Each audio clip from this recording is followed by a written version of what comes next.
वो लिख लिया था अपन ने सीबीटी सीबीआईसी। कल अपन कुछ बात कर रहे थे types of tax, direct tax. हाँ तो कल शायद अपन ने लिखा नहीं था वो। तो डायरेक्ट टैक्स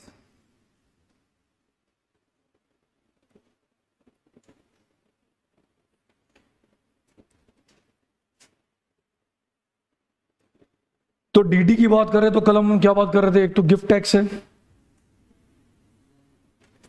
यार, इसको क्या प्रॉब्लम हो जाता है यार।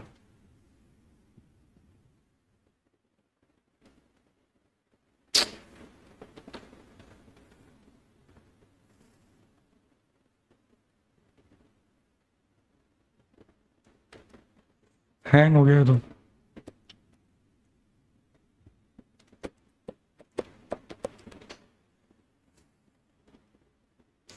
एक गिफ्ट टैक्स एक्ट है जो कि एबोलिश हो चुका है, एक अपना वेल्थ टैक्स एक्ट है ये भी खत्म, एक है इनकम टैक्स एक्ट 1961 जो कि अपन को पढ़ना है।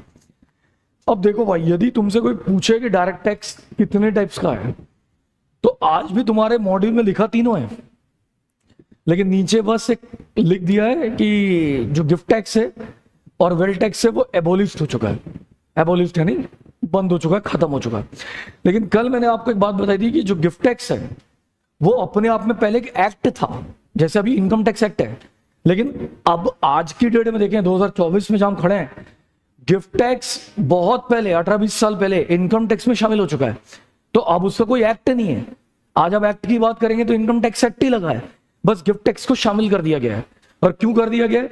इन्होंने अपने पैर में कुल्हाड़ी मारी 7 साल तक, और कुल्हाड़ी मारी तो लोगों ने ब्लैक मनी का एक जरिया निकाल दिया कि भैया गिफ्ट को ही हम देंगे जिससे कि हमारा पैसा भी बच जाएगा। तो ये हो गया। तो भाई साहब आप जो भी पढ़ना है, इन शॉर्ट यदि हम बात करें, डायरेक्ट टैक्स में सिर्फ एक ही टैक्स पढ़ना है, नाम है इनकम टैक्स एक्ट 1961। एकदम आखिरी आखिरी की बात करें, जनवरी 10-11 तारीख की बात करें, एक चैप्टर में शुरू करूंगा 3 महीने बाद, टीडीएस एंड टीसीएस। ये थोड़ा डिफरेंट नेचर का टैक्स होता है। मैं ये बोल नहीं सकता कि टीसीएस इनकम टैक्स, हालांकि इनकम टैक्स में आ रहा है, लेकिन टीसीएस इनकम टैक्स नहीं है। टीसीएस अलग होता है, इनकम टैक्स अलग। तो हम उसकी फिलहाल तो अभी बात नहीं करेंगे। फिलहाल हम पूरे 2-2.5 महीना यही बात करेंगे कि इनकम टैक्स है। अब आप ध्यान से सुनना, जैसा कि मैंने फिर बोला, डायरेक्ट टैक्स में एक ही टाइप है, इनकम टैक्स। अब इनकम टैक्स में आपको एक बात बताऊं, इनकम टैक्स में अपनी टोटल सेक्शन कितनी है? 298 सेक्शंस हैं। आपको 298 सेक्शंस पढ़नी है। अब आपको लगेगा यार क्या साला 298 किसको बोलते हैं, तो एक आपको बता देता हूं मैं। इंटर लेवल पर, सिर्फ इंटर की बात करें, इंटर लेवल पर जो आखिरी सेक्शन आपको पढ़नी है वो 150 नंबर की है, 150, यानी 150 तक सेक्शन पढ़नी है। लेकिन आपको एक और अच्छी बात बताता हूं, 115 तक तो सलन पढ़नी है। सलन मतलब कंसेक्यूटिव, लगातार कंटिन्यू 115 तक तो कुछ स्टॉप ही नहीं होगा। 115 तक 1 2 3 4 5 6 7 8 9 10 ऐसा चलता जाएगा, बीच में कोई गैप नहीं है। हाँ, जो सेक्शन डिलीट हो गई है वो चला जाएगा। जैसे 39 नंबर की सेक्शन नहीं है, 34 नंबर की सेक्शन नहीं है, तो जो डिलीट है उसको तो पढ़ना ही नहीं है। लेकिन 115 के बाद कुछ कुछ पढ़ना है।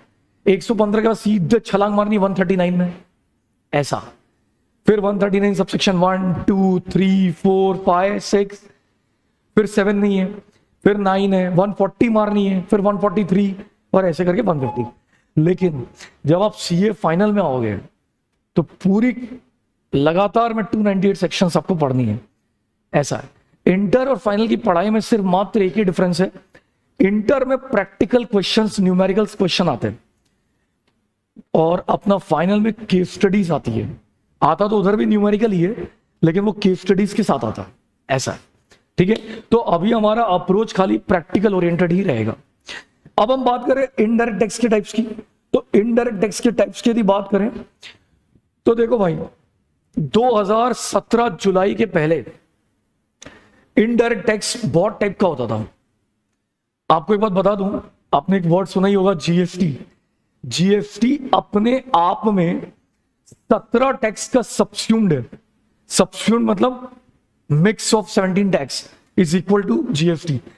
लेकिन अब हम बात करें वो 17 टैक्स है भी और नहीं भी। 17 में से 14 टैक्स तो डिलीट हो चुके हैं, 3 टैक्स आज भी चल रहा है। एक्साइज पेट्रोल पे ये लगता है, डीजल पे ये लगता है, सीएनजी पे ये लगता है, केरोसिन पे लगता है। फिर इसके बाद आप यदि बात करें, वैट आज भी लग रहा है। आप पेट्रोल पंप पे जब भी पेट्रोल भराते हो वो आप पे नहीं लगता है, लेकिन वो इंक्लूसिव वैट रहता है। एमआरपी जो लगी उसकी 106 रुपए की, वो कुल मिला के उसमें शामिल है टैक्स। तो ये 2 टैक्स हैं, एक्साइज और वैट, जो आज भी चल रहा है, आज भी खत्म नहीं हुआ है। खत्म क्यों नहीं हुआ है? क्योंकि जीएसटी जो है पेट्रोल डीजल ये सब पे लगता ही नहीं है, शराब पे नहीं लगता। शराब पे आज भी एक्साइज लग रहा है, शराब पे आज भी वैट लग रहा है, इसीलिए इनको रख के रखा है। लेकिन जिस दिन जीएसटी लगना लग गया उस दिन इसको भी हटा देंगे, ऐसा। तो यहां पर बात करें तो यहां पे 2 तरह का टैक्स है, एक ये हो गया जीएसटी और एक हो गया कस्टम। फिर से कस्टम की बात करें तो कस्टम सीए इंटर में आपको नहीं पढ़ना है, सीए फाइनल में मात्र 10 नंबर का टॉपिक है, 10 मार्क्स का है। सिर्फ आपको एक नॉलेज देना चाह रही है इंस्टीट्यूट, क्योंकि बहुत सारे चार्टर्ड्स कस्टम में भी प्रैक्टिस करते हैं।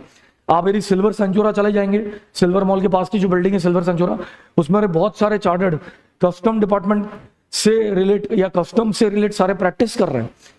तो कहीं ना कहीं आपको एक अच्छा नॉलेज देने के लिए कि हाँ भाई है वो 10 मार्क का, लेकिन 10 मार्क में 14 चैप्टर है, 14 चैप्टर्स पूरा डिटेल में। तो कुल मिला के आपको इंस्टीट्यूट खाली वहां पे एक नॉलेज देना चाह रही है कि भाई बच्चों को समझ में आ जाए, ताकि वो आगे चल के कुछ इसमें करना चाहें तो कर सकते हैं। लिख लो आप, ये डायरेक्ट टैक्स का टाइप ये 2 है, अरे सॉरी 1 है, और इनडायरेक्ट टैक्स का टाइप जीएसटी और कस्टम है।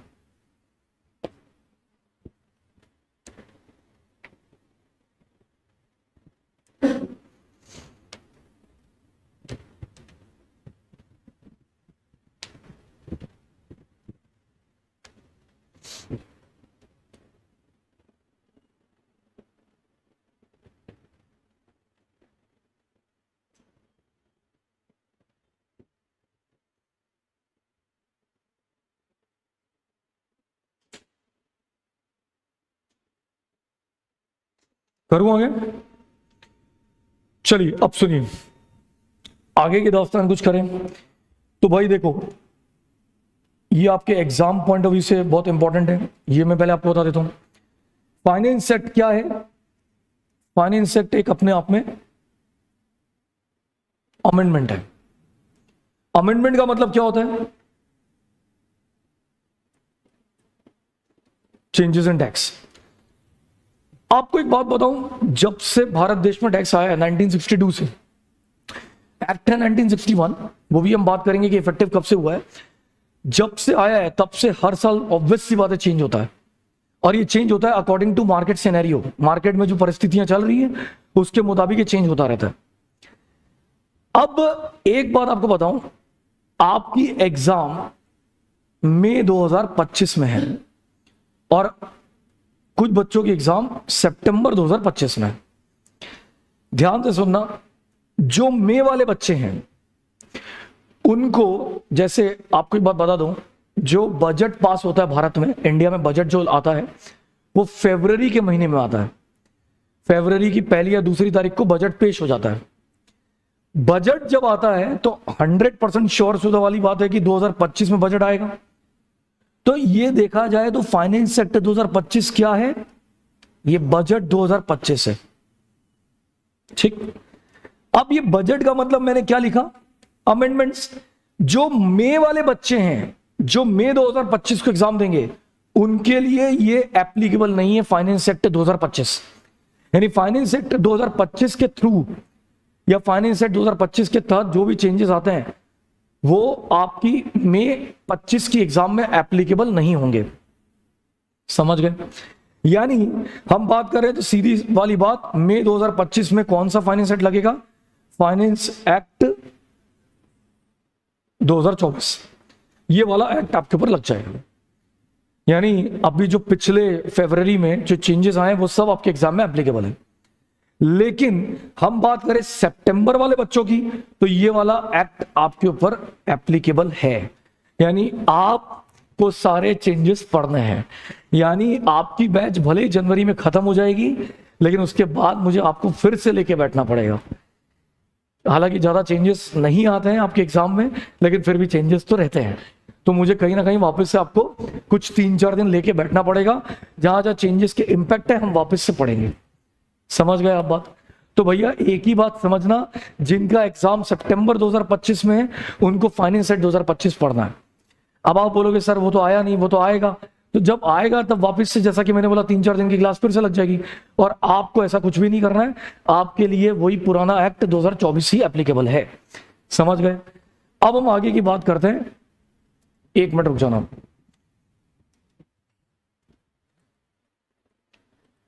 अब आगे की बात देखिए। अब यहां से हमारी इंपॉर्टेंट बात स्टार्ट होती है। एक डेफिनेशन आती है, लिखिए प्रीवियस ईयर, लिखो इसको प्रीवियस ईयर।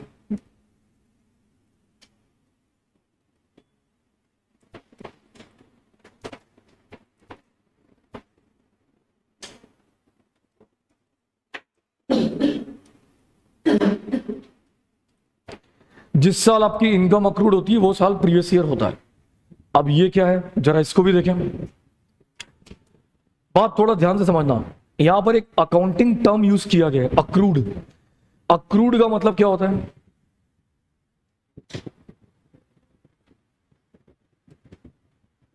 और यदि हम इनकम टैक्स की भाषा में बात करें तो 100% ड्यू बट नॉट रिसीव है, लेकिन साथ में एक शब्द और आ गया है ऐड करके, रिसीव। यानी आप तो आपको इनकम मिल गई है या तो मिलने वाली है। अब थोड़ा ध्यान से समझिएगा, मैं आप ही का एग्जांपल आपको लेकर समझाता हूं। मान लीजिए आप सब सीए फाइनल में हैं और आप सबका अभी नवंबर 2024 का अटेम्प्ट चल रहा है या हो रहा है। आपका रिजल्ट आएगा जनवरी 2025 में और आप उसमें सीए बन गए। सीए बनने के बाद आपसे बात की गई कि भैया क्या करना है। आपने बोला सर फिलहाल तो परिस्थिति कहती है कि जॉब ही करना है और तो कुछ करना नहीं है, और जॉब में आजकल अच्छे पैकेज भी मिल जाते हैं तो जॉब ही करना है। ठीक है भाई, मैंने बोला कुछ डिसाइड किया है कहाँ से करना है, क्या करना है? आपने बोला सर कैंपस लगता है इंस्टीट्यूट का, कैंपस में एक एक बच्चे को 4 जगह बैठने को मिलता है अलग अलग सिटी में। आप 4 सिटी चॉइस कर सकते हैं अपने अकॉर्डिंग। एक बच्चे को 4 सिटी में बैठने का मौका मिलता है और चारों अलग अलग कंपनी रहती है, तो वो हर बच्चे को एलिजिबिलिटी 4 ही है, मतलब 4 ही मिलेगा, 4 का 6 नहीं होगा या 3 नहीं होगा। और एलिजिबिलिटी में 2 ही चीज है, सीए इंटर पास होना चाहिए, भले आप कैसे भी पास हो रहे हो रैंक के साथ या कैसे भी करके, और एक आपका बोलते ऐसा है लेकिन करते तो नहीं है, खाली बोलने की बात है कि 12th में 70% होना चाहिए। खैर ये बहुत इंपॉर्टेंट क्राइटेरिया नहीं है। चलिए अब हम बात करते हैं। आप सब कैंपस में गए और कैंपस में जाने के बाद आपका एक जगह प्लेसमेंट हो गया। चलिए हम मान के चलते कि आपने रिलायंस कंपनी में इंटरव्यू दिया था, एचआर ने आपको सेलेक्ट किया, उसकी सारी प्रोसीजर फॉर्मेलिटी सारी हुई और आपका इंटरव्यू सक्सेस हुआ और आपको बोल दिया कि भैया तुम 1 फरवरी 2025 से हमारी कोलकाता वाली ब्रांच को ज्वाइन कर लेना। कोलकाता में रिलायंस कंपनी की जो ब्रांच है, ऑफिस है, उसको आप ज्वाइन कर लेना। आपको सारे पैकेज बता दिए गए। चलिए हम एक बार लिख लेते हैं। 15 लाख का पैकेज आपको डिक्लेयर कर दिया गया कि भैया आपका 15 लाख का पैकेज है। फरवरी से आपका पैसा ड्यू हो जाता है, जो कि मिलेगा आपको फरवरी एंड में। ये भी आप भी जानते हैं कि फरवरी में काम करेंगे, सर्विस देंगे तो मंथ एंड पर पैसा मिलता है, या बहुत सारी कंपनियां अगले महीने की 1 या 2 तारीख को पैसा दे देती है। अब हुआ ये कि आप कोलकाता गए, आपको फ्लाइट का पैसा मिल गया। आपको एक बात और बता देता हूं, आप किसी भी कंपनी में जाइए, होटल आपको 15 दिन का फ्री मिल जाता है और वो कंपनी वाले बुक कर देते हैं आपका होटल। 15 दिन का होटल फ्री, क्योंकि आपको वहां पे रूम भी ढूंढना है, सब कुछ फैसिलिटीज पहले से डिसाइडेड रहती है। चलिए अब आइए, 1 फरवरी से आपने कंपनी ज्वाइन कर ली। ज्वाइन करने के बाद हुआ ये कि आपको, जैसा कि मैं बता रहा हूं कि 15 लाख का पैकेज मिल जाएगा, या मंथ एंड पर बात करें तो महीने का कुछ कुछ मिल जाएगा। शुरू कर रहे हैं। मेरे को आप एक बात बताइए, आपने फरवरी काम किया, आपने मार्च काम किया। हम देखें तो फरवरी कब काम किया? फरवरी 2025 काम किया और मार्च 2025 काम किया। आप सबके लिए एक बात बता देता हूं, ऐसे तो हम अपना साल जैन से दिसंबर बनाते हैं, दिसंबर आएगा हम न्यू ईयर सेलिब्रेट करेंगे पब में जाके, लेकिन हमारी सरकार, हमारी कंपनी, हमारी इंडिया, हमारी भारत सरकार सब ये कहती है नहीं भैया हम तो अप्रैल टू मार्च का ही साल लेके चलते हैं।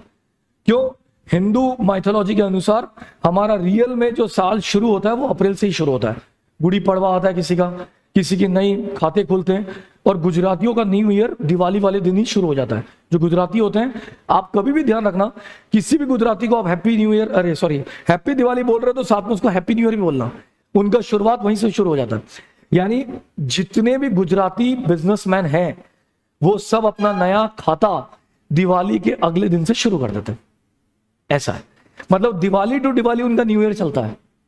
लेकिन पूरे भारत देश में देखा जाए तो अप्रैल से नया साल शुरू होता है। समझ गए? अब आप सुनिएगा, मेरे को आप एक बात बताइए, आप यदि ये साल देखें तो ये साल अप्रैल 2024 से शुरू हुआ होगा और खत्म कब होगा? 2025।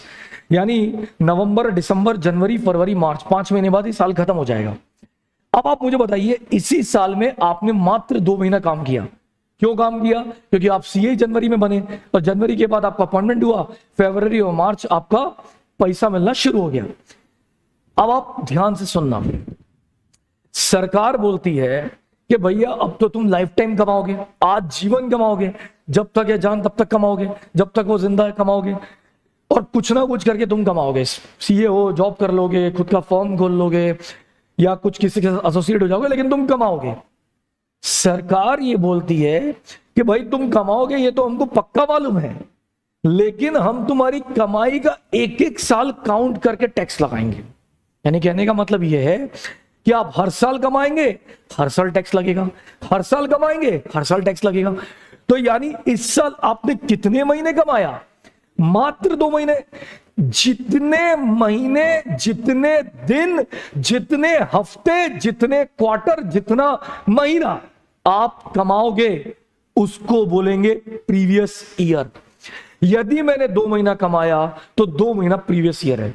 यदि मैंने 3 महीना कमाया तो 3 महीना प्रीवियस ईयर है। यदि मैंने 6 महीना कमाया तो 6 महीना प्रीवियस ईयर है। यदि मैंने 10 महीना कमाया तो 10 महीना प्रीवियस ईयर है। यदि मैं बोलता हूं, चलो मान के चलो मेरा अपॉइंटमेंट 31 मार्च 2025 को ही हुआ, मैं सीए बन गया जनवरी में, लेकिन मेरे कई सारे इंटरव्यू सक्सेस नहीं हुए, और आखिर में जाके साल के अंत में जाके 31 मार्च को इंटरव्यू दिया और 31 मार्च को ही मेरा अपॉइंटमेंट हो गया कि सर आप आइए, आपका आज से ही स्टार्ट हो गया पीरियड। तो भैया 31 मार्च भले एक दिन है तो भी वो मेरे लिए प्रीवियस ईयर है। अब आप बोलोगे सर कैसी बात करते हो, एक दिन का कंपनी कोई पैसा देगी? मैं भी जानता हूं कंपनी पैसा नहीं देगी एक दिन का, वो अगले महीने उस पैसे को एडजस्ट कर देगी। लेकिन सरकार के अकॉर्डिंग देखें, इनकम टैक्स के अकॉर्डिंग देखें, सेंट्रल गवर्नमेंट के अकॉर्डिंग देखें, मोदी सरकार के अकॉर्डिंग देखें, ये बोलते हैं एक दिन भी प्रीवियस ईयर है। यानी आपने यदि पाव भाजी का ठेला भी लगाया आधे दिन, 12 दिन, 10 दिन, 2 दिन, 4 दिन, तो वो जितने दिन भी आपने ठेला लगा के कमाया, that period, that number of days, that year is known as previous year. यानी वो ईयर आपका प्रीवियस ईयर है।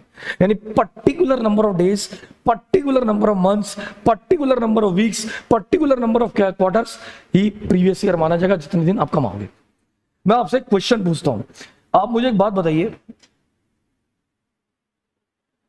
आपने 1 अप्रैल 2025 को एक कंपनी ज्वाइन करी और पता नहीं आपके उस कंपनी से क्या पंगा हुआ, मुझे मालूम नहीं, और आपने कंपनी छोड़ दी। मात्र 20 दिन काम किया आपने। इसके बाद आप जॉब की सर्च में लग गए और आपको अगली जॉब मिली जून 2025 में, और इसको आपने कंटिन्यू किया 15 अक्टूबर 25 तक। उसके बाद आप इन दोनों पीरियड में तो जॉब किए, अब आपका मन पता नहीं जॉब से अचानक से रूठ गया, बोले नहीं करना जॉब, मजा नहीं आ रहा, और अब आपने क्या किया, 1 नवंबर 2025 से खुद का बिजनेस शुरू किया, 31 मार्च 2026 तक ये आपका बिजनेस चल रहा है। तो ये हो गया बिजनेस।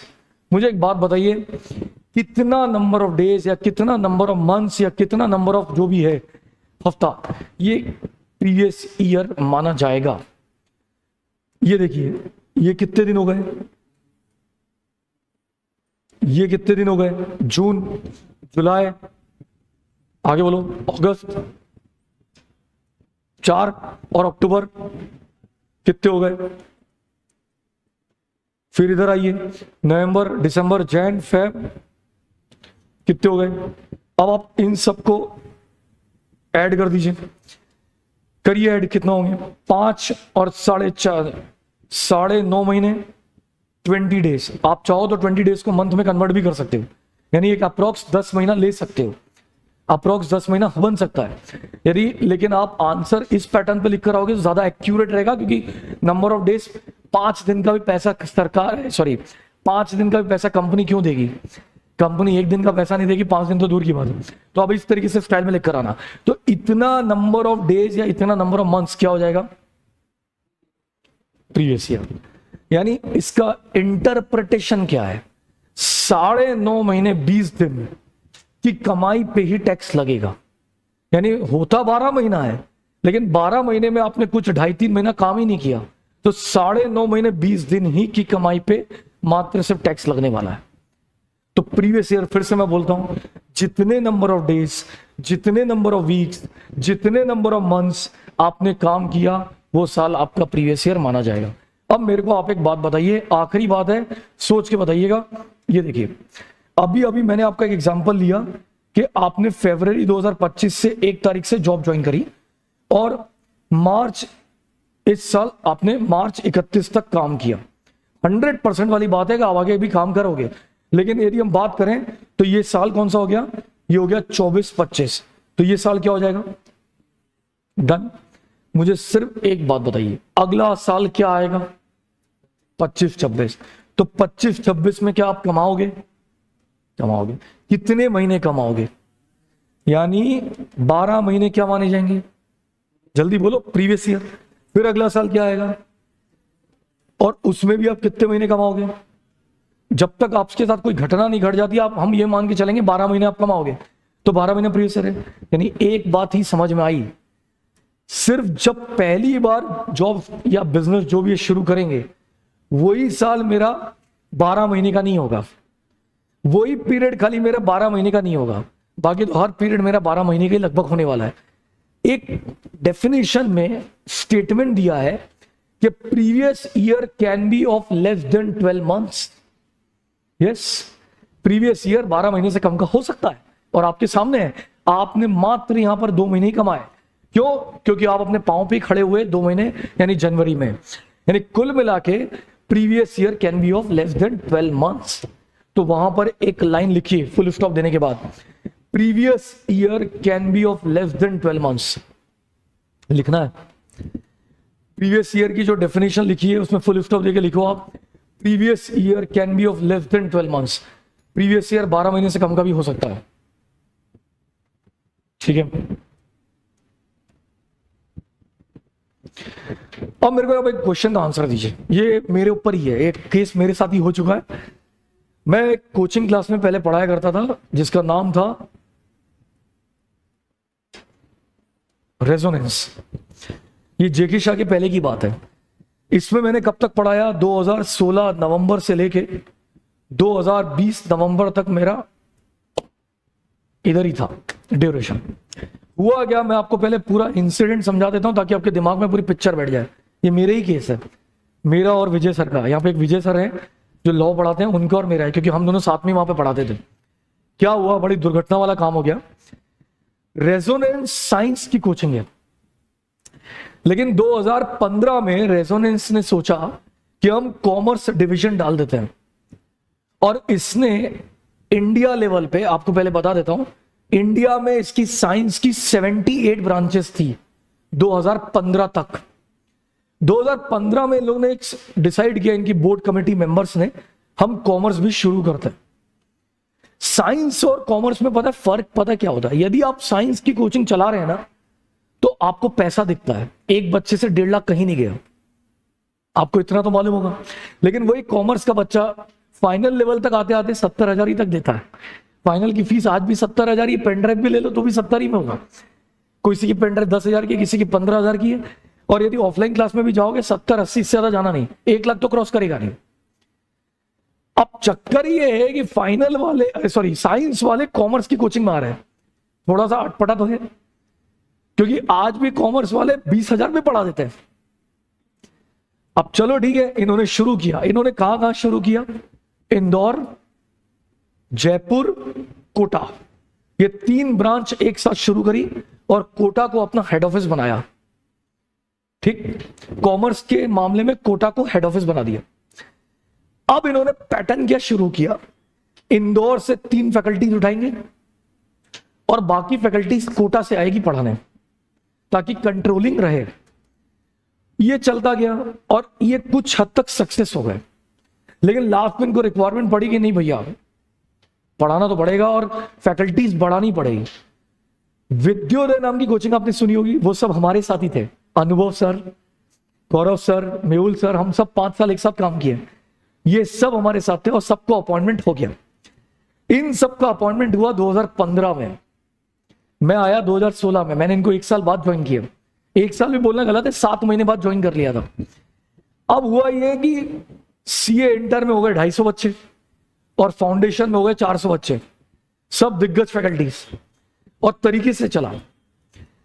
रेजोनेंस बहुत अच्छा परफॉर्म कर रहा था। इन्होंने क्या बेवकूफी कर दी, इन्होंने क्या किया, एक अमेरिका की कंपनी है केके के नाम से, केके, उस कंपनी से इन्होंने फंडिंग उठा ली अपने आप को एक्सपांड करने के लिए। और फंडिंग कितनी की उठाई, 800 करोड़ की। कितने परसेंट के ब्याज पर, 16% की ब्याज पर। इतने की फंडिंग उठा ली, जबकि वहां पर सब चार्टर्ड बैठे हुए थे। दिमाग पता नहीं कहां ही चला, हमको भी समझ में नहीं आया। यार हम तो फैकल्टीज हैं, हमारा तो कोई बोर्ड कमेटी में एक्शन डिसीजन लेने का कुछ है ही नहीं, वही सब करते थे। खैर 800 करोड़ में इन्होंने क्या किया, कुछ इन्होंने क्लास में एक्सपांशन किए और क्लास को थोड़ा सा अलग पैमाने पे ले गए। आप कल प्रवीण सर की क्लास में नहीं है, कभी आप 3D की क्लास में जाना, 3D नाम की जो क्लास उसमें जाना, उसमें टीवी लगा है, टच स्क्रीन वाला, वो तो 2.5-3 लाख का है। इन्होंने 10-10 लाख की टीवी लगा दी कि अब फैकल्टी टीवी से पढ़ाएगा।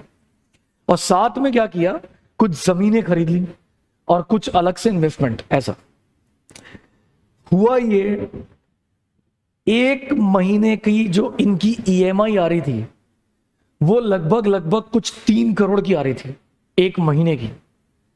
और हुआ ये 18 अच्छा चला, 19 अच्छा चला, 20 में कोरोना आ गया।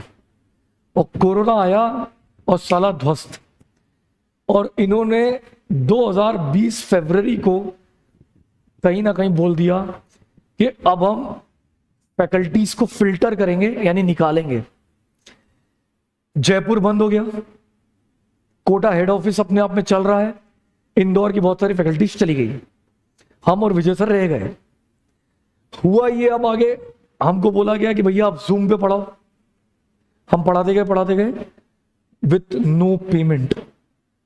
10 महीने में, या आप पूरा साल ही ले लो, 10 महीना क्या पूरा 12 महीने ले लो, 12 महीने 10 लाख रुपए का 1 रुपया नहीं मिला। नो पेमेंट के साथ हम पढ़ाते जा रहे हैं। हमारा बोनस गया, हमारा 10 लाख रुपया चला गया, किसी का 15 लाख चला गया, हम विथ नो पेमेंट पढ़ा रहे हैं। अब आप बोलोगे सर क्या उल्लू के हो, सीए बनकर आप ऐसा काम कर रहे हो। हमको मेल आया था अप्रैल में दैट हम आपको सैलरी मई में दे देंगे, so you continue your job और आप करिए बिंदास। लेकिन वो मई में पैसा आया नहीं। जून में मात्र एक अमाउंट आई 33,000 रुपए की, 10 लाख की जगह मात्र 33,000। और कुल मिला के फिर हमने 2020 नवंबर में रिजाइन मार दिया। और अब देखा जाए तो रेजोनेंस की कोई भी कॉमर्स डिवीजन एक्सेप्ट कोटा नहीं है। अब इसमें एक मजेदार केस सुनना, हुआ क्या, 2020 अप्रैल को साल शुरू हुआ और 2021 मार्च में साल खत्म हो गया। मेरे पास इनकम टैक्स का नोटिस आया, सर आप अपना रिटर्न फाइल नहीं कर रहे। मैंने सच में नहीं किया था। तो मैंने नोटिस का रिप्लाई ये दिया कि मैडम वो मेरी फॉर्म, क्योंकि फॉर्म भी बंद ही पड़ी थी, मेरी फॉर्म और इस बार का जो कोचिंग क्लास का रेवेन्यू है वो इस बार हुआ ही नहीं है, नील के बराबर है। बोले उधर से एक रिप्लाई आया, आपके पास कोई प्रूफ है। मैंने बोला मैडम मैं, मतलब एक मैडम ही डील कर रही थी मुझे, तो मैंने बोला मैडम मैं आपको बैंक स्टेटमेंट शो कर सकता हूँ, मेरे जितने बैंक स्टेटमेंट में मैं उसकी पीडीएफ दे देता हूँ, आप उससे चेक कर लो और मेरी सैलरी स्लिप चेक कर लो, बट सैलरी स्लिप से आपको इतना आइडिया नहीं लगेगा। बोले फिर उधर से एक रिप्लाई आया कि आप कुछ उधर से लिखा के दे सकते हो रेजोनेंस से, और वो लोग लिखने को तैयार नहीं थे कि हमको सैलरी नहीं मिली। अब आप मजेदार किस्सा सुनना, इनकम टैक्स वालों ने कुछ सुना नहीं और मेरे ऊपर लगा दिया टैक्स, और मुझे भरना पड़ा नो इनकम पे टैक्स। बताइए क्यों, क्या रीजन था, सोच के बताइए।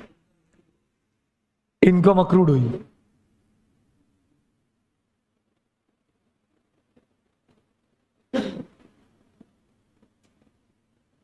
सुनिए प्रोविजन क्या कहता है, अभी मैंने आपको प्रीवियस ईयर की डेफिनेशन लिखाई, year in which income accrued. Section number 6 और 5 अट्रैक्ट कर गया, 5 और एक और है 9 नंबर का भी सेक्शन है, ये सब मिलकर अट्रैक्ट करा। और अट्रैक्ट क्या बोलता है सुनना, यदि आपने सर्विस दी और आपके सर्विस के बदले आपको पैसा नहीं मिला तो वो income due but not receive का केस हो जाता है। और यदि आपको 1 रुपया भी नहीं मिला लेकिन आपने सर्विस दे दी पूरे 12 महीने या 6 महीने या 8 महीने, तो भी उस पीरियड की इनकम पर टैक्स देना पड़ेगा, और उस ईयर को हम प्रीवियस ईयर डिक्लेयर करेंगे। यानी अब एक बात समझ में आई कि यदि मैंने कमाया, मतलब बोले तो मैंने सर्विस दी, मैं किसी भी कंपनी में जाके जॉब करता हूं, करा, लेकिन उस जॉब के बदले मुझे रिटर्न में कुछ नहीं मिला, जबकि मेरी गलती नहीं थी, फाइनेंशियल क्राइसिस थे, उसके बाद भी मुझे पैसा नहीं मिला, उसके बाद भी सरकार ये बोल रही है भैया तू आटे में आ गया। क्यों? प्रीवियस ईयर की डेफिनेशन क्या होती है, year in which income accrued. जिस साल इनकम अक्रूड होगी उस साल वो साल को प्रीवियस ईयर माना जाएगा। आप सोचो कितनी गंदी डेफिनेशन है, क्या पकड़ा है मुद्दा। यानी जिस साल मेरी इनकम अक्रूड हो गई वो साल क्या हो जाएगा, प्रीवियस ईयर। यानी इसका सीधा सा मतलब है, आपको मैं सीधा सा बताऊं, कल को मैं नोवेल्टी मार्केट में दुकान खोल के बैठ जाता हूं और वो दुकान मैंने 20 दिन चलाई और 20 दिन में मेरा एक भी मोबाइल नहीं बिका, तो भी उस 20 दिन के पीरियड को प्रीवियस ईयर माना जाएगा, आएगा, वो भी आएगा। यानी कुल मिला के ऐसा है, सीधा सा गणित है, आपने दुकान का शटर खोला, इनकम अक्रूड, मैंने जॉब करी, सर्विस दी, इनकम अक्रूड। चलो 2 मिनट के लिए मान लो मैं तुमको हर महीने पढ़ाने आ रहा हूं, मैंने नवंबर के महीने में तुमको पढ़ाया और प्रेरक सर के पास दिसंबर के महीने में गया, सर पैसा। बोले कौन सा पैसा? मैंने बोला अरे सर नवंबर में पढ़ाया, पैसा दो। बोले सर कौन सा पैसा?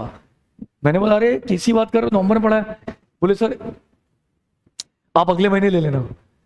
अब जो मान के चलो 2 मिनट के लिए मान लो कि नवंबर में जो मुझे पैसा नहीं मिला वो इनकम भी अक्रूड हो गई, क्योंकि मैंने सर्विस दे दी, मैंने आपको शिद्दत से पढ़ाया, 12-12 घंटे पढ़ाया, सर्विस देने के बाद भी पैसा नहीं, इनकम अक्रूड। और उस इनकम पे क्या लगेगा, टैक्स।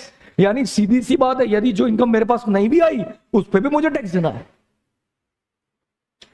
यानी आप सोचो, मेरे दुकान में यदि कोई कस्टमर आता है और मेरा साला बैड डेट हो जाता है, यदि मैंने बैड डेट को प्रूफ कर दिया तो वेल बढ़िया, बैड डेट को यदि मैंने प्रूफ कर दिया, लेकिन यदि मैं प्रूफ नहीं कर पाया तो लग गए, तो अपनी सरकार बड़ी तुच्छी सरकार है। तो भैया ऐसा है, हमेशा ध्यान रखना, यदि एग्जाम पेपर में आ जाए कि आपने सर्विस दी है और आपकी इनकम ड्यू हो गई है, तो भी उस साल को प्रीवियस ईयर माना जाएगा, भले आपको उसके अगेंस्ट में 1 रुपया ना मिला हो। समझ गए? ये ध्यान रखना, ये एग्जाम में बहुत बार आता है, सर्विस दे दी, 1 रुपया नहीं मिला, that period even also known as previous year. Done? समझ गए? गलती मत करना। और प्रीवियस ईयर का मैंने मतलब बता ही दिया है, भले आप 2 दिन करो, 4 दिन करो, 5 दिन करो, 6 दिन करो, जितने भी दिन करोगे प्रीवियस ईयर काउंट होगा। चलिए अब आइए आप असेसमेंट ईयर में।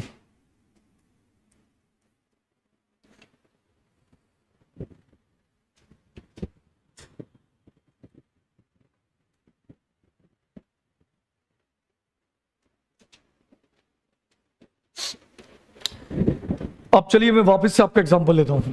आपने जॉब कब ज्वाइन करी, कब तक करी, कौन सा साल हो गया ये, और इस ईयर को क्या बोल दिया? क्यों? क्योंकि आपने क्या कर लिया, इनकम आपकी या तो रिसीव्ड हो गई या तो अक्रूड हो गई। अगला साल क्या आएगा, 25-26। अब सुनना, सरकार बड़ी बेरहम है, लेकिन हाँ एक अच्छी बात है सरकार की, सरकार हमको बोलती कमा बेटा कमा, जितना कमा सकते कमा, हम तेरे कमाने में रोक टोक नहीं लगाएंगे, क्योंकि रोक टोक लगा के भी क्या करेंगे, हम जितना कमाएंगे आधा वो ले जाएगी, तो फायदा तो उसी का, घर बैठे उसको पैसा आ रहा है। तो सरकार बोलती है कमा बेटा कमा, हम देखो कुछ रोक टोक नहीं करेंगे, तू 12 महीना क्या 10 महीना क्या कमा, बिंदास कमा, करोड़ों कमा, अरबों कमा। अब आप सुनना, अगला जो साल मेरा आएगा 25-26, इस 25-26 में मुझे क्या देना है, टैक्स। कौन सी इनकम पर, जो इनकम मैंने 24-25 में कमाई है, 24-25 की इनकम पर टैक्स कब देना है, 25-26 पे। यानी 24-25 क्या है, प्रीवियस, और जिस साल मैं टैक्स भर रहा हूं वो साल क्या हो गया, असेसमेंट ईयर। तो जिस साल मैं कमाया वो हो गया प्रीवियस, और उसका टैक्स मैंने अगले साल भर दिया वो हो गया असेसमेंट। यानी सीधा सा मैथमेटिक्स यदि लगाएं, आप सोचो 25-26 भी तो कमाऊंगा, तो 25-26 क्या बन जाएगा, और फिर यानी ये तो कनेक्टिविटी चलती रहेगी, यानी एक ही साल प्रीवियस भी हो सकता है और असेसमेंट भी हो सकता है। आपके सामने देखो, ये असेसमेंट ईयर है और वहीं पर ये क्या बन गया, एक तरफ ये असेसमेंट ईयर बना, एक तरफ प्रीवियस ईयर बन गया। वहीं देखिए आप, ये वापस से क्या बना और फिर ये क्या बन गया। तो वापस से एक बात समझ में आई कि same year can be assessment year and previous year also. अब आप लिखिए, डेफिनेशन लिखिए असेसमेंट ईयर की, ईयर इन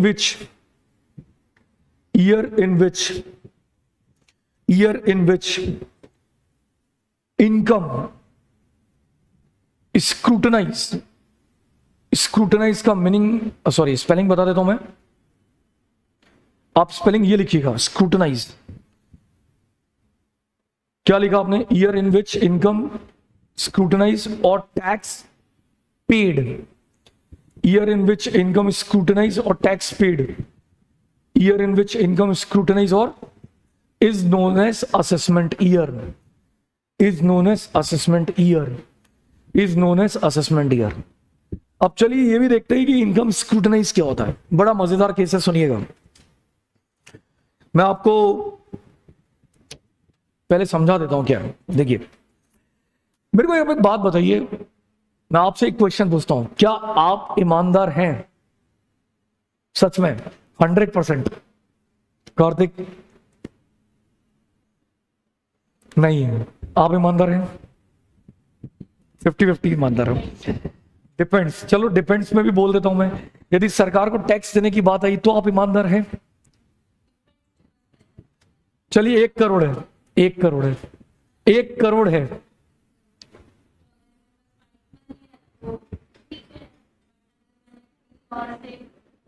चलिए ब्लैक मनी है। इन शॉर्ट आप टैक्स या तो देंगे ही नहीं या तो कम देंगे।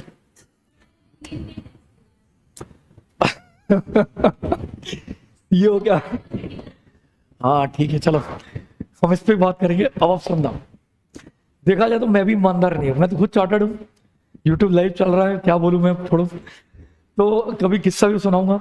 ईमानदार कोई भी नहीं है इन रिलेशन टू टैक्स। देखो यार, मैं सीधी बात बताऊं, कल को तुम भी चार्टर्ड बनोगे, अभी से तुमको दुनिया दिख रही है, हमारा पैसा अच्छी जगह यूटिलाइज हो और प्रॉपर यूटिलाइज हो, समझ में आता है। मैं आपको एक अभी रिसेंट का केस बोलता हूं, एकदम रिसेंट का केस है। मैंने आपको बोला ही था, मैं पहले जेके शाह में पढ़ाता था, मैं अहमदाबाद गया था जुलाई में, अहमदाबाद जुलाई, नवरंगपुरा गया था, नवरंगपुरा में जेके शाह की ब्रांच है, वहां गया पढ़ाने में। वहां गया तो वहां पर गुजराती न्यूज़पेपर चलता है, तो एक बच्चा आया मेरे पास, बोले सर आज के पेपर में क्या आया देखो आप। क्या आया है, नवरंगपुरा की साइड में एक फ्लाईओवर बना हुआ था, और फ्लाईओवर जो बना था उसकी कॉस्ट थी 42 करोड़ की। कोई अजय प्राइवेट लिमिटेड नाम की कंपनी ने, जो अहमदाबाद की लोकल कंपनी, उसने बनाया था।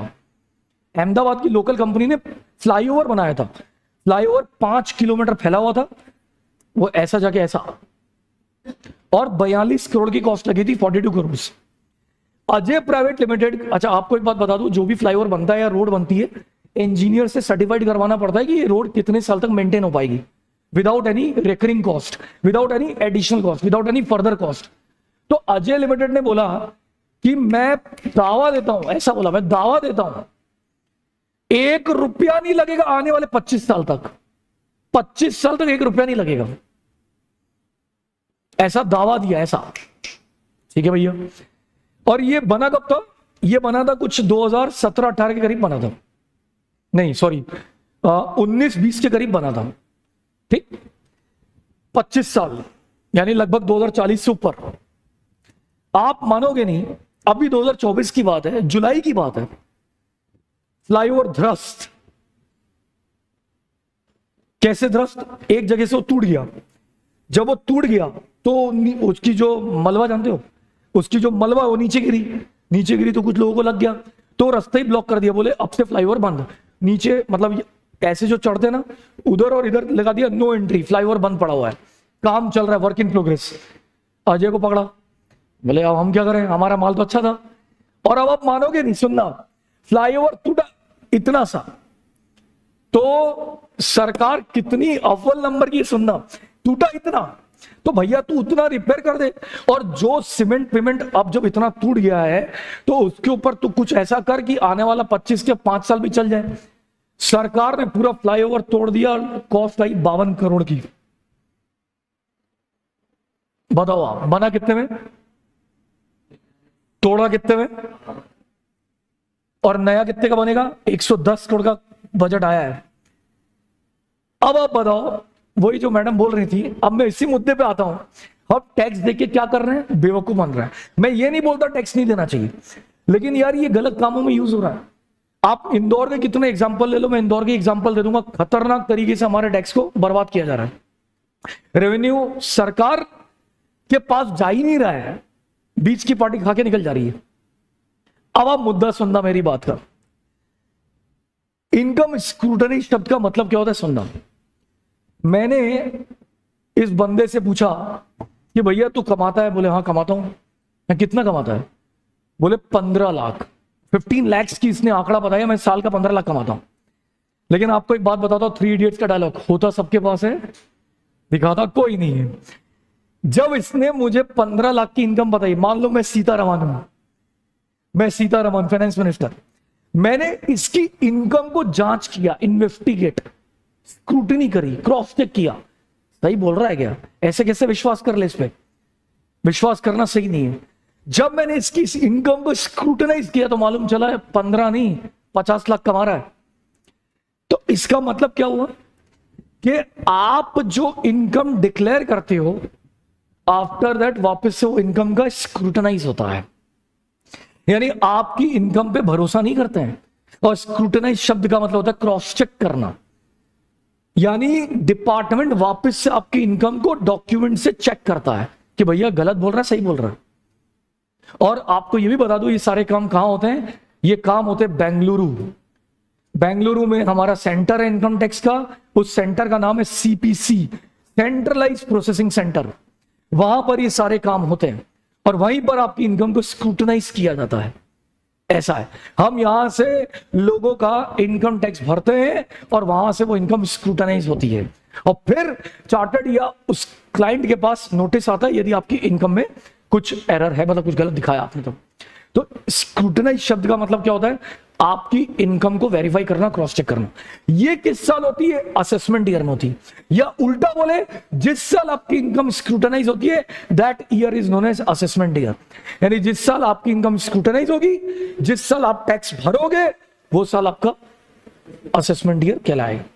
एक बार खाली मुझे फटाफट बताना, मैं फिर से आपका एग्जांपल लेता हूं। आपने फरवरी 2025 और मार्च 2025 में कमाया, 24-25 कमाया, ये साल हो गया प्रीवियस ईयर। अगला साल आया 25-26 में आप बट ऑब्वियस सी बात है टैक्स भरोगे। मुझे खाली इतना बता दो, ये तो मैं ही लिख देता हूं, असेसमेंट ईयर है, ये साल कितने महीने का होगा? 12 महीने का होगा। यानी असेसमेंट ईयर हमेशा 12 महीने का ही होता है। असेसमेंट ईयर कभी भी 12 से कम का नहीं होता। Assessment year always be equal to 12 months, लिख लीजिए, assessment year always be equal to 12 months. Assessment year हमेशा 12 महीने का ही होता है। असेसमेंट ईयर हमेशा 12 महीने का ही होता है। असेसमेंट ईयर हमेशा 12 महीने का ही होता है। अब आइए हमारी अगली डेफिनेशन, जिसके बिना टैक्स अधूरा है। टैक्स है ही नहीं, असेसी। बड़ा टेक्निकल सा शब्द है असेसी, बस इस शब्द को थोड़ा सा समझते हैं। मैं पहले आपकी जानकारी के लिए कुछ चीजें बता देता हूं, आप थोड़ा सा ध्यान से सुन लीजिए, लिखना कुछ भी मत। इंडिविजुअल, ये हो गई कंपनी, ये हो गई फॉर्म। आपको एक बात बता देता हूं, इंडिविजुअल एचयूएफ के लिए कहीं ना कहीं एक लिमिट दी गई है। यदि लिमिट क्रॉस कर गई then you are liable to pay tax in India, तब आप भारत देश में टैक्स भरने योग्य हैं। लेकिन आपको एक बात और बता दूं, ये जो आप देख रहे हैं कंपनी, एलएलपी और फॉर्म, इनके लिए कोई लिमिट नहीं है। यानी यदि ये भारत में 1 रुपया भी कमाएंगी तो इनको टैक्स भरना पड़ेगा। इनके लिए कोई लिमिट नहीं है, ना कंपनी के लिए, ना एलएलपी, ना फॉर्म। अब आप बोलोगे सर कौन सी कंपनी, मैं बोलूंगा कोई सी भी कंपनी, भले वो बैंकिंग कंपनी हो, भले वो इंश्योरेंस हो, भले वो प्राइवेट हो, भले वो पब्लिक हो, भले वो गवर्नमेंट तक की क्यों ना हो। मैं तो बोलता हूं अमेजॉन क्यों ना हो, भले फॉरेन कंपनी क्यों ना हो, कंपनियों के लिए 1 रुपए की लिमिट नहीं है, जो कि सही भी है। यदि कंपनियों के लिए लिमिट रख देते तो कंपनी वाले लिमिट के अकॉर्डिंग ही काम करते। इसलिए कंपनियों के लिए कोई लिमिट नहीं है, फॉर्म के लिए कोई लिमिट नहीं है, और एलएलपी के लिए कोई लिमिट नहीं है। लेकिन इन दोनों के लिए लिमिट है। मैं अपनी डेफिनेशन शुरू करता हूं। मैं अपनी डेफिनेशन पहले इससे ही शुरू करूंगा, यानी इंडिविजुअल एचयूएफ से। आप लिखना कुछ भी मत, खाली आप ध्यान से सुनना, ये है क्या, ये शब्द क्या है, ये क्या वर्ड है, जरा समझते हैं। आप सुनना, जैसे मैं सबसे पहले इंडिविजुअल को पकड़ रहा हूं, यानी आप सब और मैं और ये इंडिविजुअल है। लिखा है इफ इनकम, अभी मैं इनकम ही बोलूंगा, नहीं तो शब्द आता है ग्रॉस टोटल इनकम, लेकिन अभी आप जानते नहीं है, मैं इनकम ही बोलूंगा। इफ इनकम एक्सीड, शब्द आया exceed, if income exceed slab. अब ये स्लैब क्या है? स्लैब का मतलब होता है लिमिट। लिमिट हर जगह अलग अलग है, कहीं पे 2.5 लाख है, कहीं पे 3 लाख है, कहीं पे 5 लाख भी है। तो अभी तो आप दिमाग में खाली यही रखना, 2.5 लाख, 3 लाख, 5 लाख, कोई ऐसा मिक्स मत करना। 2.5 भी लेके चलते हैं, चलो 2.5 लेके चलते हैं, अभी 2.5 लेके चलते हैं। यानी आप सब, मैं और मैडम, यदि हम साल का 2.5 लाख से ज्यादा कमा लें तो हम टैक्स भरने योग्य हो जाते हैं। मैं ये नहीं बोल रहा हूं कि आपको टैक्स भरना है, मैं बोल रहा हूं योग्य हो गए, लायबल हो गए। यानी यदि मान लीजिए मेरी सालाना इनकम 2,75,000 है, 2,51,000 है, 2,52,000 है, then I am liable to pay tax in India as per income tax act. समझ गए? लेकिन मुन्ना चक्कर क्या है, मैंने क्या बोला, कोई व्यक्ति ईमानदार नहीं है। क्या मैं 3 लाख कमाऊं तो मैं चाहूंगा 3 लाख में मैं टैक्स भरूं? अभी नहीं। मैं 3 लाख की इनकम को दिखाऊंगा 2 लाख, और मेरे साथ कौन खड़ा है? सीए। सीए ही तो सारा घोलचल करता है। यानी कुल मिला के मैं 3 लाख की इनकम को 2 लाख, 4 लाख की इनकम को 2 लाख दिखा दूंगा, ताकि मुझ पर टैक्स नहीं लगे। अब मैं शुरू कर रहा हूं एक केस के साथ, जो कार्तिक और उसने, स्नेहा नाम है ना, कनक ने सुन लिया है, बट आप लोग को बताने का है। लोकल केस ही है, आप ध्यान से सुनना। मैडम ने भी कई बार सुन लिया है, अब आपको सुनाना बाकी है। सुनना, हम यहां पर ये बात कर रहे हैं weather person liable to pay tax in India in. लेकिन मैं फिर बता रहा हूं, हर इंसान चोर है। बस आप इतना ही ध्यान रखना, हर इंसान चोर है। शुरू कर रहे हैं। कानपुर का एक केस है, 2021 रिसेंट का केस है, बड़ा खतरनाक केस हुआ है। आप केस सुनकर पागल से हो जाओगे, क्या हो गया ये। 2021 सितंबर से अक्टूबर में घटना घटी है। घटना कहां घटी है? कानपुर। आपको एक बात बताऊं, एक बंदा कानपुर में यहां से कुछ 12 साल पहले अगरबत्ती, जो भगवान को लगाते हैं, अगरबत्ती बेचने कहीं ना कहीं बिहार पटना से कानपुर आया। क्यों आया? धंधा करेंगे, बिहार में इतना धंधा नहीं होता, बोले चलो। कई लोगों को ऐसा लगता है कि अपने शहर में अपने स्टेट में धंधा नहीं होता, चलो भैया चलते हैं, तो वो आया धंधा करने, अगरबत्ती लेकर बेचता साइकिल में, और साइकिल की घंटी बजाता और अगरबत्ती बेचता। कुछ महीने का या ले लो साल का साल का कुछ 25-30 हजार 40 हजार निकल जाता, ज्यादा नहीं निकलता। क्योंकि उस टाइम और इस टाइम, मैं आपको एक बात और बता देता हूं, बीच में हाई कोर्ट ने अगरबत्ती पे बैन लगा दिया था। इसमें ऐसा बोला गया था कि अगरबत्ती में शमशान की राख पाई जाती है। शमशान यानी जो इंसान मर जाता है, जिसको हम जला देते हैं, उनकी जो राख होती है उससे अगरबत्ती बनती है, जो हमारे हार्ट को नुकसान करती है। तो अगरबत्ती पे बैन लग गया था। तो ये 2-3 साल हुआ, फिर वापस से अगरबत्ती वापस आ गई। लेकिन आज भी उतनी नहीं चलती है, आज भी लोग यही बोलते हैं, लगाने वाले लगा रहे हैं। अब सुनिए, ये बंदा अगरबत्ती बेचने आया, आप मानोगे नहीं, मैं तो सीधे अब 2010 से लेके छलांग मारता हूं इधर 2021 में। 2021 में इसका इनकम टैक्स का छापा पड़ा अगरबत्ती वाले के। साला कोई सोच सकता है अगरबत्ती वाले के छापा पड़ा?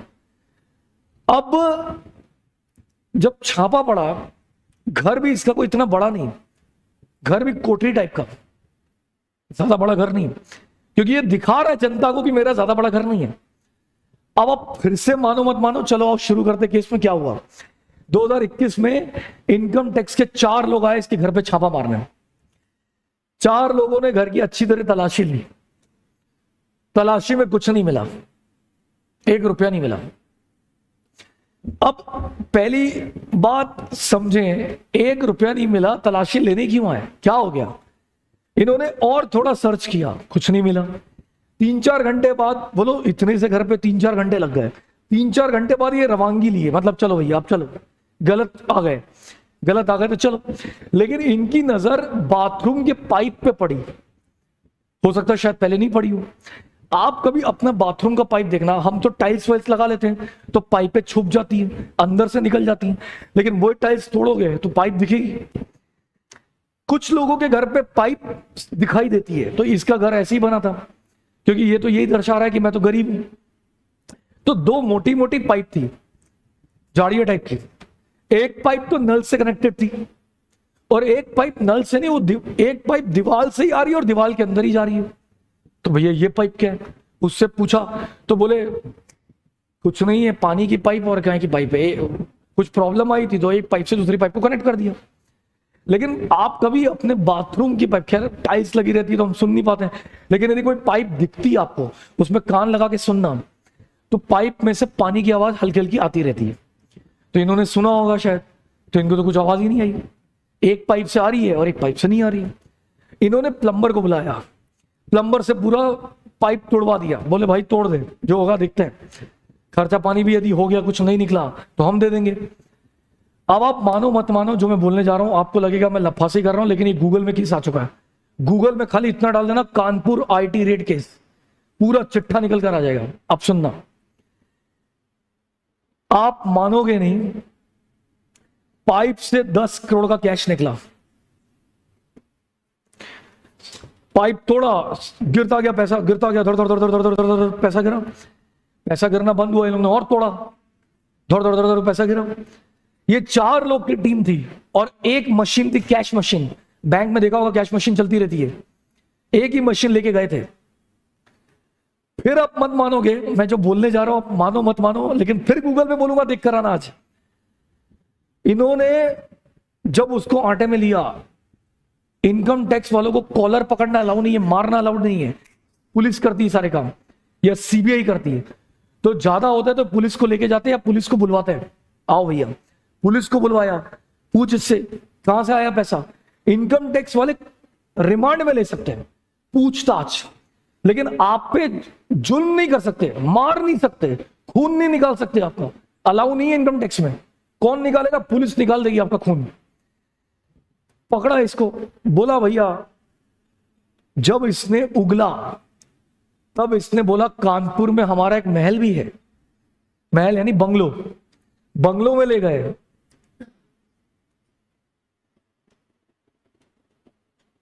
$3,500 करोड़ कैश, 21 मशीन बुलाई गई, और 21 आदमी और बुलाए गए। मैं आपको एक पिक्चर दिखाता हूं, ये देखिए आप, आपको यकीन नहीं होगा। हाँ, गूगल में अमाउंट थोड़ी सी गलत लिखी है, ये लोग सही अमाउंट कभी दिखाते नहीं है। एक मिनट रुक जाना आप, क्योंकि सही अमाउंट दिखाना इनकम टैक्स के विरुद्ध है। आप गूगल में सब नहीं दिखा सकते। ये देखिए मैं क्या लिख रहा हूं, कानपुर आईटी रेड केस, ये गया, हम गए इमेजेस में, ये देखिए आप, इमेजेस देखिए आप, ये सारा कैश है। मैं इसको थोड़ा सा बड़ा कर देता हूं,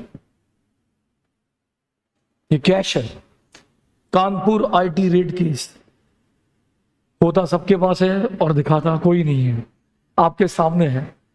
क्या खतरनाक केस हुआ है। अब आप बताइए, ये आदमी अपने आप को बोल रहा था कि मैं 25-30 हजार रुपया कमाता हूं साल का, और मैंने आपको लिमिट क्या बताई थी, 2.5 लाख से ज्यादा।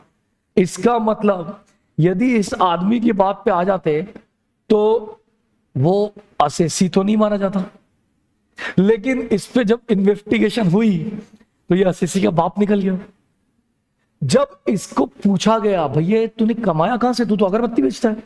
बोले साहब अगरबत्ती तो खाली एक आगे का रूप है, मैं पिछले 10 साल से डायमंड और गोल्ड की स्मगलिंग कर रहा हूं, और मेरे पास बहुत बड़ी टीम है। सूरत से माल आता है, और देखा जाए तो पूरा माल दुबई से आता है। दुबई में आप कभी भी नोटिस करना, टैक्स नहीं लगता है। आप सोना लेकर आओ, टैक्स नहीं लगेगा।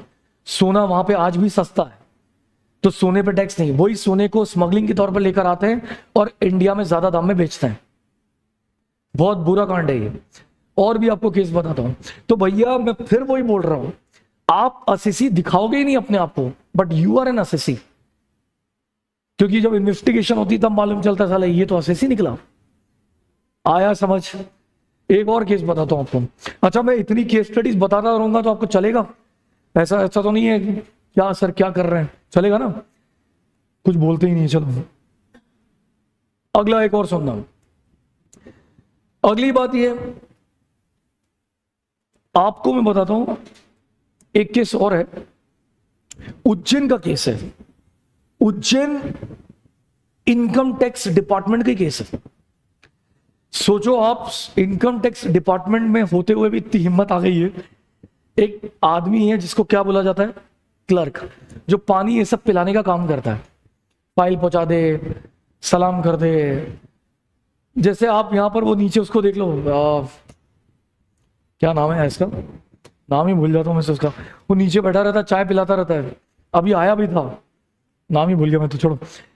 तो ये हाँ राम भैया, आप यहीं की हो क्या?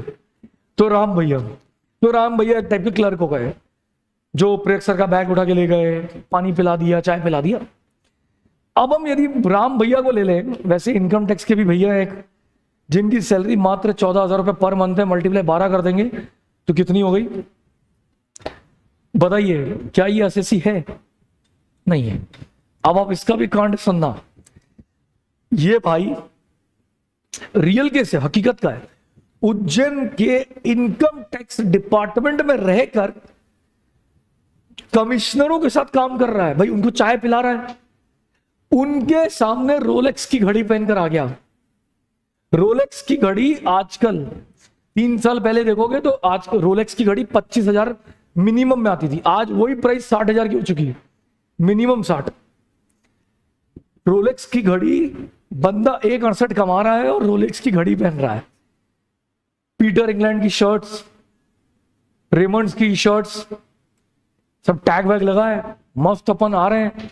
भैया क्या है, कमिश्नरों को हो गया शक हुआ तो उस पर कार्रवाई चली तो बोले, जो बड़ा कमिश्नर था, बड़ा कमिश्नर का नाम ये होता है principal chief commissioner of income tax. ये सबसे बड़ी पोस्ट होती है, सबसे बड़ी पोस्ट, सबसे पहली पोस्ट होती है। और इसके नीचे एक और कमिश्नर होता है। तो ये लोग क्या करते हैं, समन जानते हो? नहीं, समन छोड़ो, वो जानते हो, सर्च वारंट। ये लोग सर्च वारंट इश्यू करते हैं कि भैया तलाशी के लिए ऑर्डर पास हो रहा है, जाओ तलाशी लो। तो इसके पास गए छोटे कमिश्नर, बोले तलाशी के लिए ऑर्डर दे दो। बोले प्रूफ क्या है तेरे पास? सिर्फ रोलेक्स की घड़ी एक प्रूफ है, हो सकता है किसी ने उसको दी हो, कोई इसके परिवार में बहुत बड़ा आदमी हो, ये भी हो सकता है।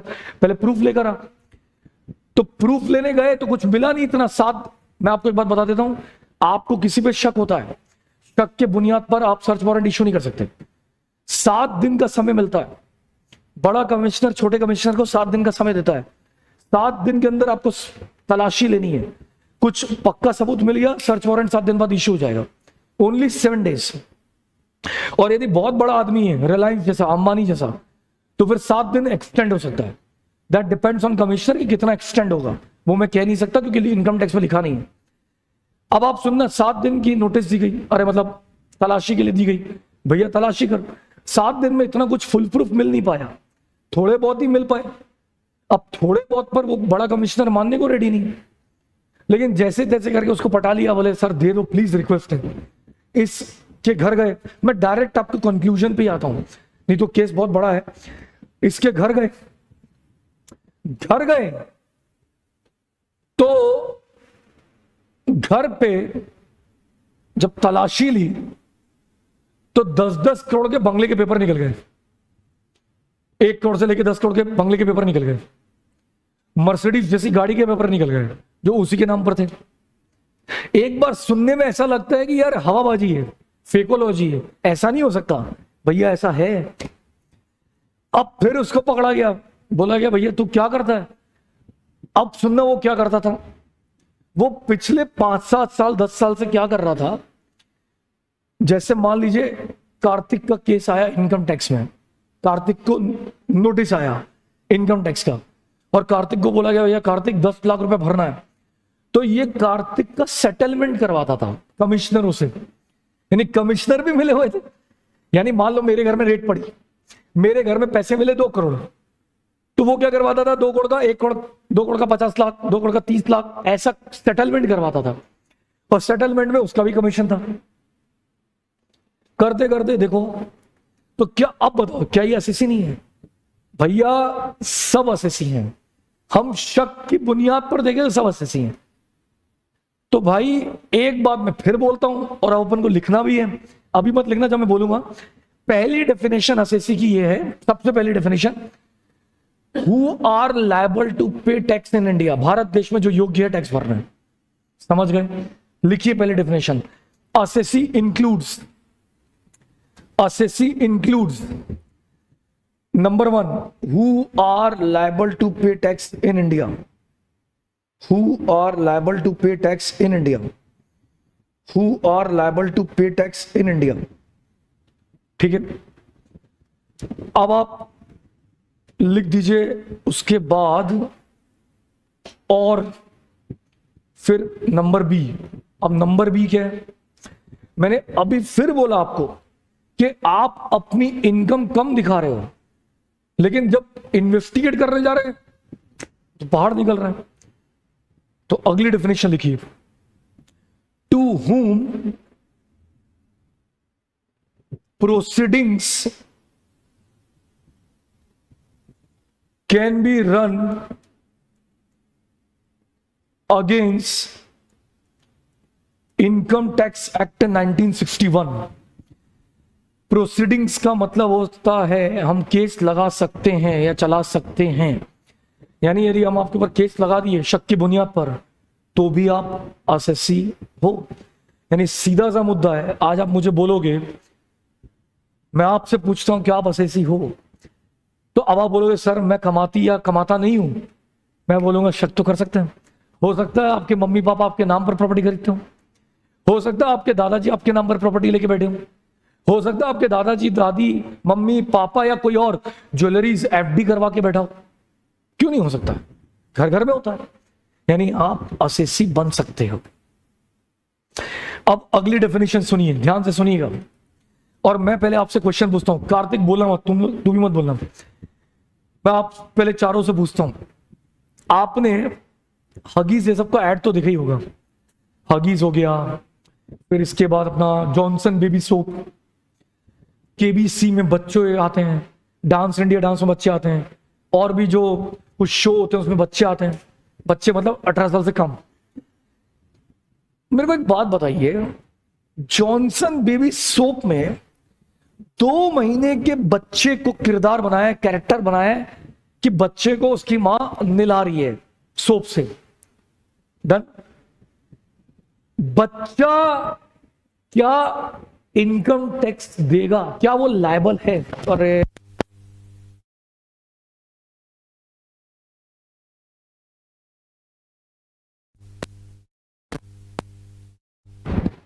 हेलो, हाँ, बच्चा क्या इनकम टैक्स देगा? देगा। क्यों? बच्चा कमा रहा है, ठीक है। नहीं सुना नहीं मैंने, डाउट है।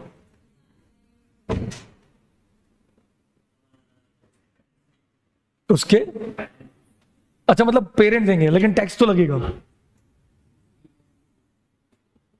मतलब आप ये कह रहे हो टैक्स तो लगेगा। चलिए अब हम मुद्दे पे आए। 100, तुम लोगों को मालूम ही होगा, 100% टैक्स तो लगना है। यानी सरकार ने बच्चे को भी नहीं छोड़ा, भले वो 2 महीना क्या 1 दिन का क्यों ना हो। मूवीज में आप जितने भी बच्चे को देखते हैं, भले वो 1 दिन का हो, 2 दिन का हो, 4 दिन का हो, बच्चे को यदि माँ बाप ने मूवी या एडवर्टाइज में भेजा है, यानी माँ बाप उसका पैसा ले रहे हैं।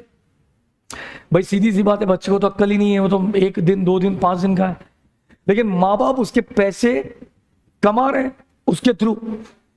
जब तक बच्चा बड़ा नहीं हो जाता, यानी 18 से ऊपर का नहीं हो जाता, तब तक माँ बाप, पहले तो पेरेंट्स, या यदि उसके माता पिता नहीं है, दादा दादी हैं, दादा दादी भी नहीं है जो उसको संभाल रहा है, वो % टैक्स भरेगा।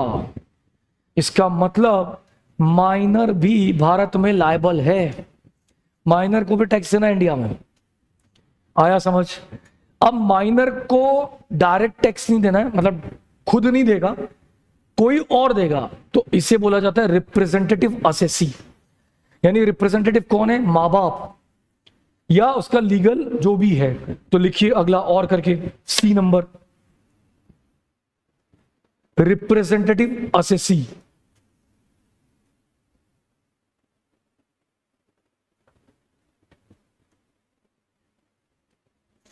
रिप्रेजेंटेटिव असेसी, उसके ब्रैकेट में लिखिए माइनर, ब्रैकेट क्लोज मत करना, ब्रैकेट क्लोज मत करना, माइनर। अब मेरे को एक बात बताइए आप,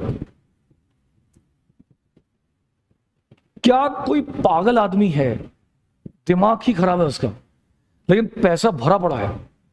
आपने लॉ में पढ़ा होगा अनसाउंड माइंड।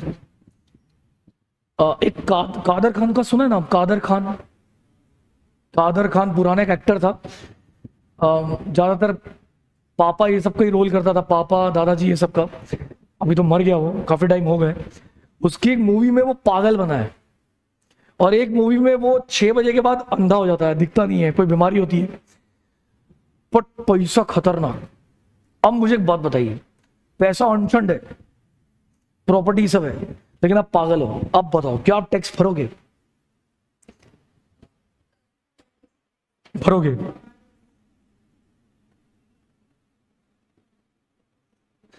अब फिर से वही बात, उसका कोई रिप्रेजेंटेटिव भरेगा जो भी उसका लीगल है, लेकिन भरेगा तो सही। मतलब सरकार ने फिर से वही बात, किसी को नहीं छोड़ा है। तो अगला इसी ब्रैकेट में लिखिए अनसाउंड माइंड। अनसाउंड माइंड, जो पागल है।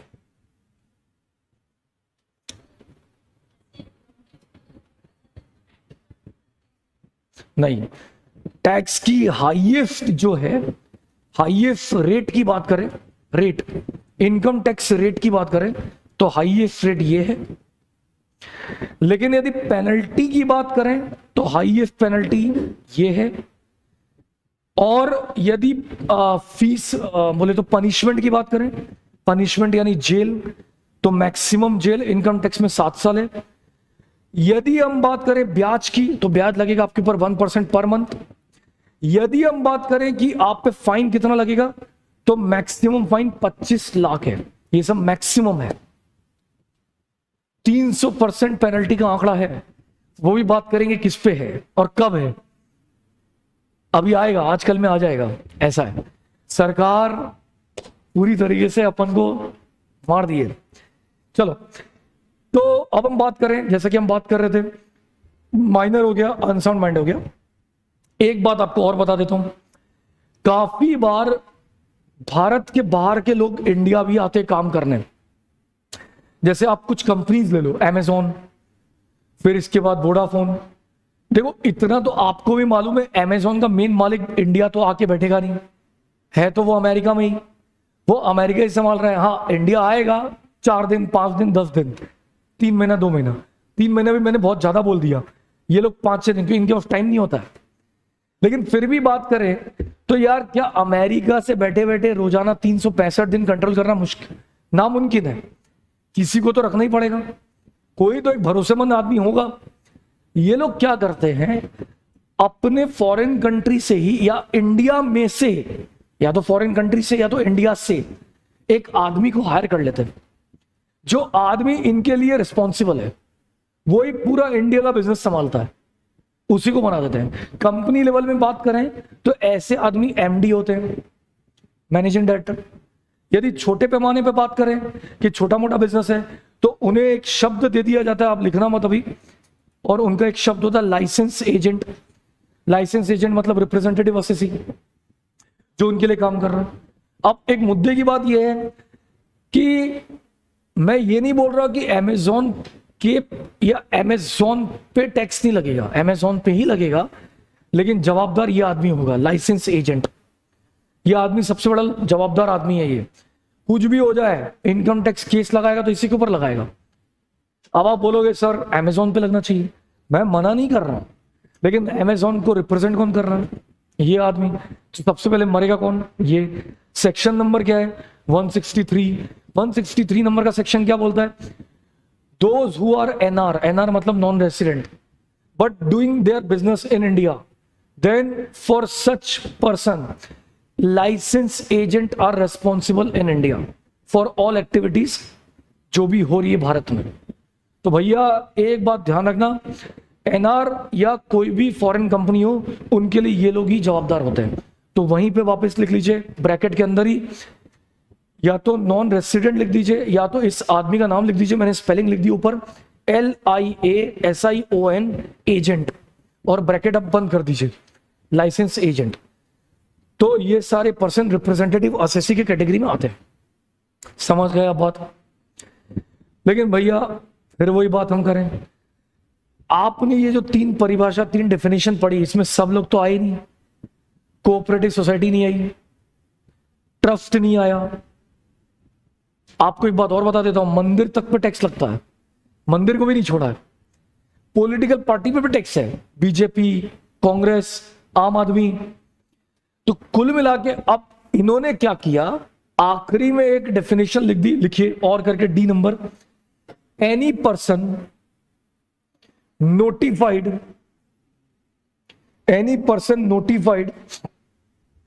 by Central Board of Direct Tax, कोई भी पर्सन यदि नोटिफाइड है, नोटिफाइड का मतलब मैं बता देता हूं, बाय सीवीडीटी। क्या मतलब होता है इसका? यानी जो बच गए वो यहां आ गए। अब आप लिख लो कौन कौन बच गया, ब्रैकेट में लिख दो, लिखते जाओ ब्रैकेट में, ट्रस्ट, सोसाइटी, कॉमा देके लिखते जाओ, फॉर्म, LLP, कंपनी, फॉर्म हो गया, LLP हो गया, कंपनी हो गया। बोलो आगे। एक नाम बता रहा हूं मैं, उसकी स्पेलिंग लिख लेना आप, आर्टिफिशियल ज्यूरिसडिशियल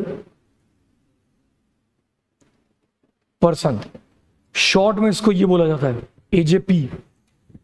ये कौन होते हैं आप ये भी लिख लो, high court, supreme court, temple, etcetera कर देना, ये सब होते हैं। ठीक है,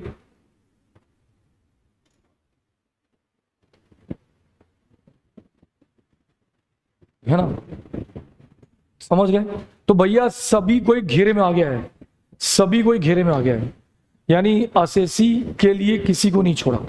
अच्छा, आपको एक बात और बता देता हूं, इसमें फॉरेन कंपनियां भी आ गई हैं, यानी Amazon, Vodafone, Samsung, Philips, Onida, Kia, ये सब कंपनियां भारत देश में जो ऑपरेट कर रही हैं, they all are liable to pay tax in India.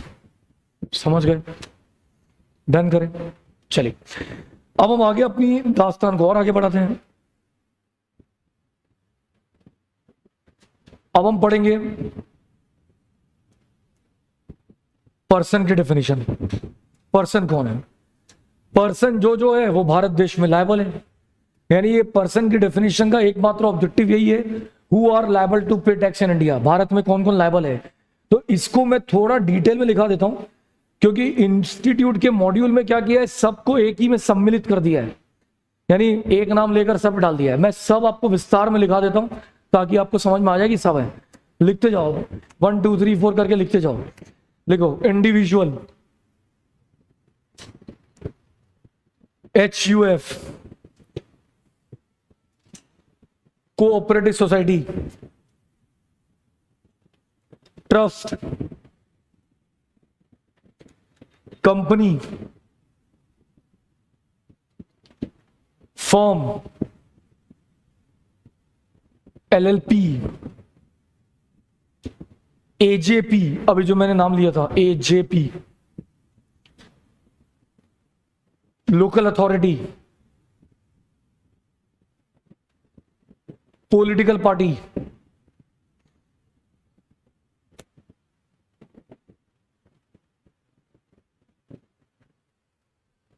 ठीक है।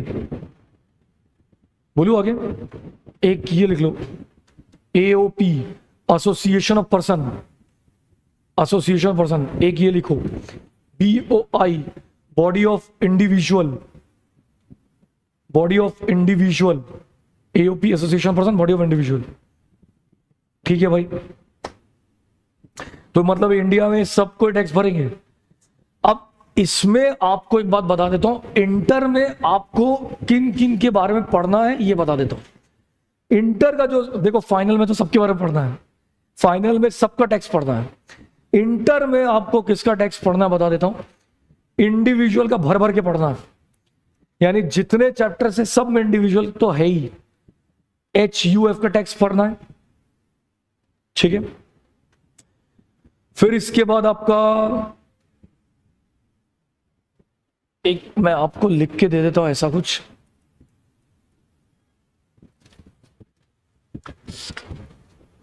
इनका डिटेल में पढ़ना है, और बाकी जो बच गए